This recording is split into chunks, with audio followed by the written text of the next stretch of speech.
Welcome to another TechHelp video brought to you by AccessLearningZone.com. I'm your instructor, Richard Rost. In today's video, we are continuing with our custom message box. This is part 5, and today we're going to give you that third button, right? So far, our box has only had yes and no. Well, now we're going to add cancel, so we can have 1, 2, or 3 buttons possible. And of course, this is part 5, so what does that mean? Yeah, you guessed it. Go watch parts 1 and 4. Well, 1 through 4. If you haven't watched those yet, go watch them. Come on back. You'll find links down below. All right, you ready to add button 3? Right, we got 2 buttons, yes and no. My favorite message box combination is yes, no, cancel. As I mentioned before, sometimes people get a prompt and they're like, I don't know what to do. They hit cancel just to get out of Dodge, right? So let's go into design view and let's make button 3. So I'm just going to slide you over here and copy paste. And this guy will slide over here now. This will be button 3, right? What are the other ones? Button 1, button 2. Let's make sure they're spaced about the same. There we go. Name of button 3. And I'm going to change the captions too. So we're just going to put B3 on there. Put B2 on this one because you're going to send the captions as properties. And if you don't send them, the defaults will kick in, right? Time to put the code behind it. Right click, build event, same as we got up here, right? Copy that, paste it down here. Button is 3. And yeah, I've gotten some emails from a few of you. They're like, can we set up our own codes? Like, there's VB yes, VB no. Sure, you can. You can set up your own constants if you want. I prefer just using 1, 2, and 3 to represent the buttons. That's my preference. You do whatever you want. It's your Legos. You put them together however you want them to be. All right, let's go over to the message box function, which is in our global module. All right, let's add button 3 in here. And optional button 3 as a string. And this one can be, let's leave the default for that one be the empty string, so you don't have to put anything after the declaration there. Most of the time, I think most people are going to use 2 buttons. That third button is an option. And I'm also, while I'm thinking about it, let's make it so that button 1 has to be something, right? So we'll say if button 1 equals blank like that, then button 1 equals okay. In case they accidentally send in an empty string, because you could force an empty string in as that parameter.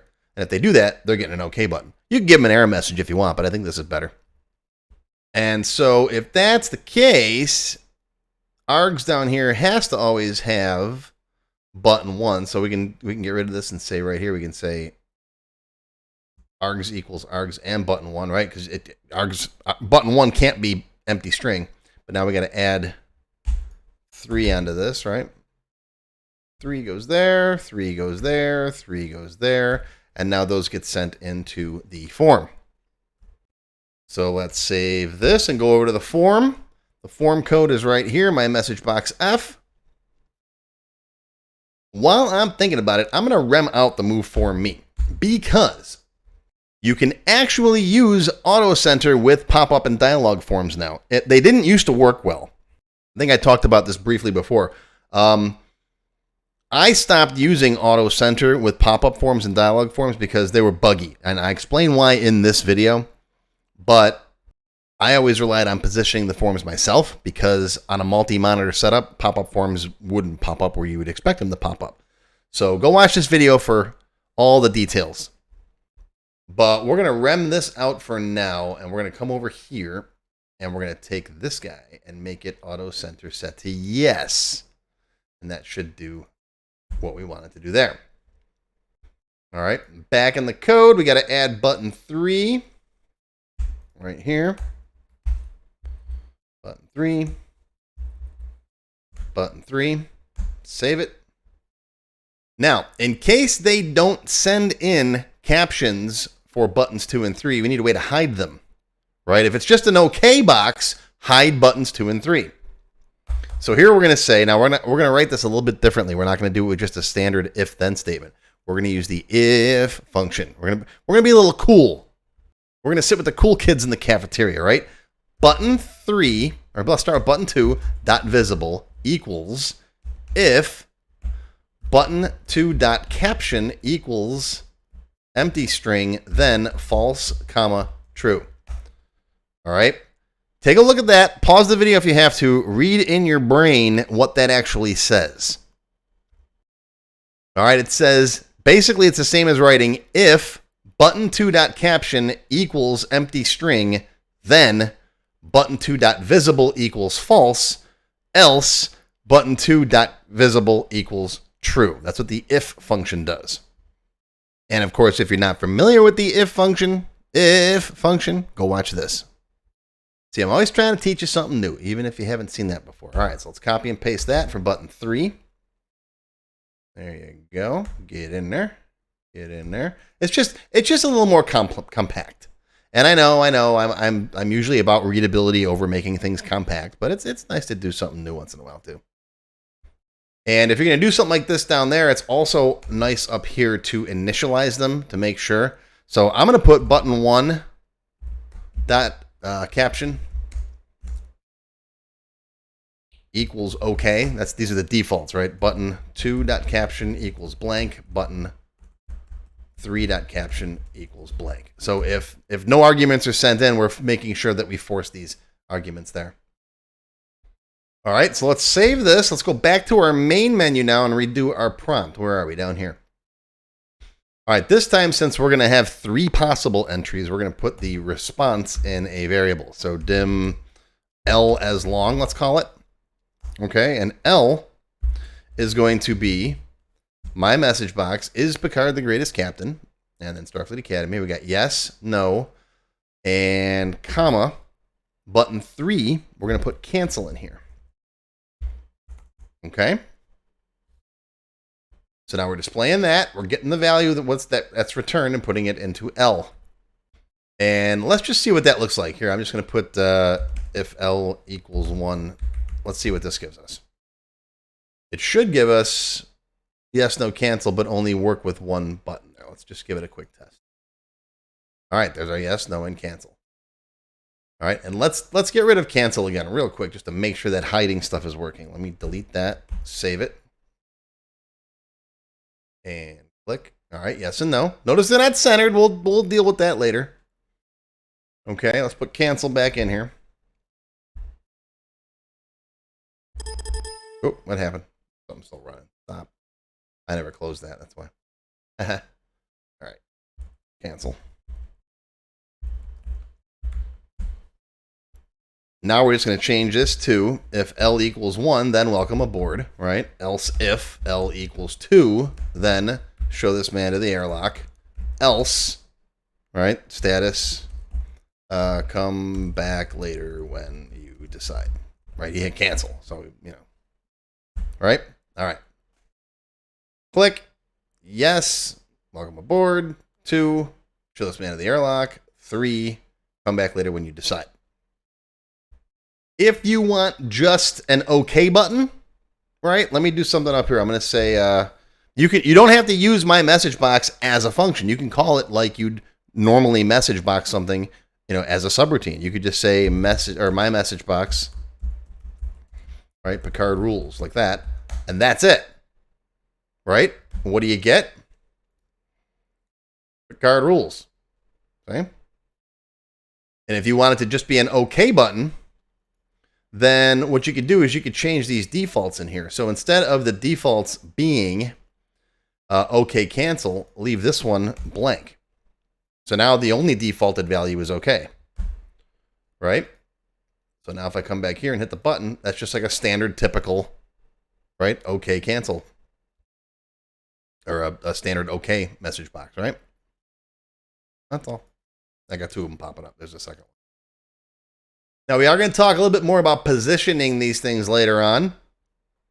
But for now, let's say you just want yes and no, and you don't want that that big space to the right there, right? Because you'll have this big empty space here. Well, you can just use buttons 1 and 3 if you want to. This is a simple, cheesy thing you could do.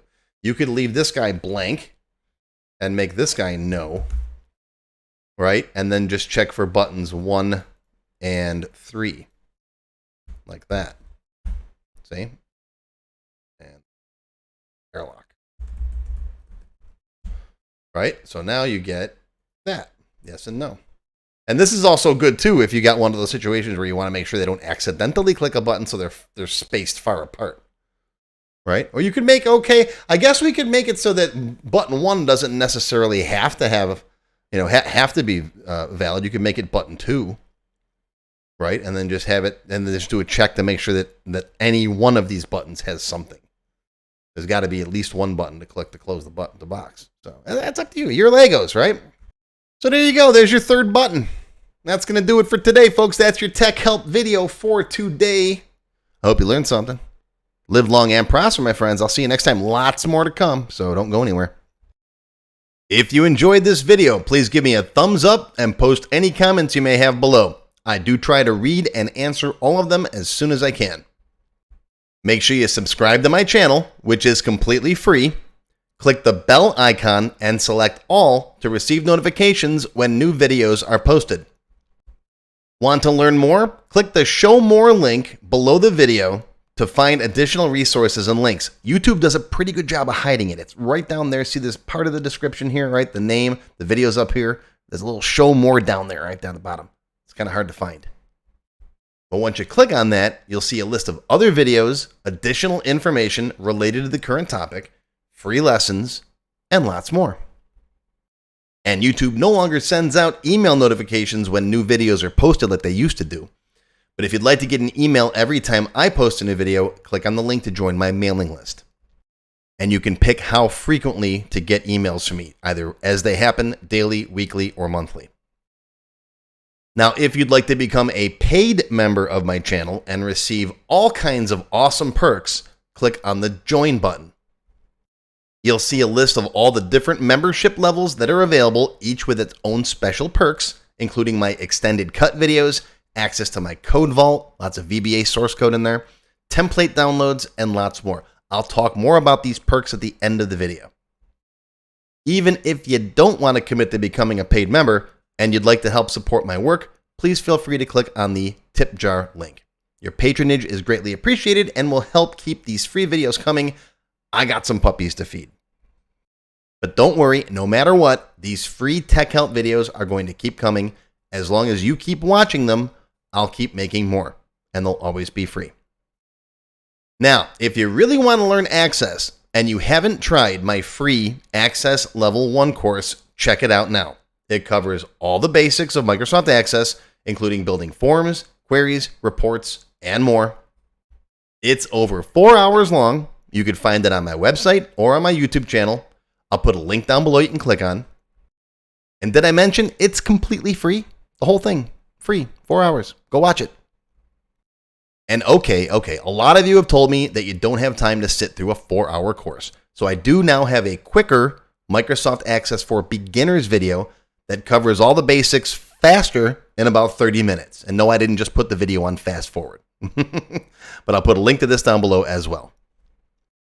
Now, if you like level 1, level 2 is just $1. That's it, $1. And that's another whole 90-minute course. Level 2 is also free for paid members of any level, including supporters. So if you're a member, go watch level 2. It's free. Okay, want to get your question answered in a video just like this one? Visit my Tech Help page and send me your question there. Members get priority, of course. While I do try to read and respond to all of the comments posted below in the comments section, I only have time to go through them briefly a couple of times a month, and sometimes I get thousands of them. So send me your question here on the Tech Help page, and you'll have a better chance of getting it answered. And while you're on my website, be sure to stop by my Access forum. We've got lots of lively conversations about Microsoft Access and other topics. I have a fantastic group of moderators who help me answer questions. Shout out to Alex, Kevin, Scott, Adam, John, Dan, Juan, and everybody else who helps out on the site. I appreciate everything you do. I couldn't do it without you. Be sure to follow my blog, find me on Twitter, and of course on YouTube. Yeah, I'm on Facebook too, but I don't like Facebook. Don't get me started. Now, let's talk more about those member perks if you do decide to join as a paid member. There are different levels: silver, gold, platinum, and diamond. Silver members and up get access to all of my extended cut Tech Help videos, one free beginner class every month, and some other perks. Gold members get all the previous perks, plus access to download the sample databases that I build in my Tech Help videos, plus access to my code vault where I keep tons of different functions that I use, the code that I build in most of the videos. You'll also get higher priority if you do submit any Tech Help questions. Now, answers are never guaranteed, but you do go higher in the list for me to read them. And if I like your question, you got a good chance of it being answered. You'll also get one free expert level class each month after you've finished the beginner series. Platinum members get all the previous perks plus even higher priority for Tech Help questions. You get access to all of my full beginner level courses for every subject. And I cover lots of different subjects like Word, Excel, VBA, ASP, lots of different stuff, not just Access. These are the full-length courses found on my website. You get all the beginner ones. In addition, once you finish the expert classes, you get one free developer class per month. So lots of training. And finally, you can also become a Diamond sponsor. You'll have your name or your company name listed on a sponsors page that will be shown on each video as long as you're a sponsor. You'll get a shout out in the video and a link to your website or product in the text below the video and on my website. So that's it. Once again, my name is Richard Rost. Thank you for watching this video brought to you by accesslearningzone.com. I hope you enjoyed. I hope you learned something today. Live long and prosper, my friends. I'll see you again soon.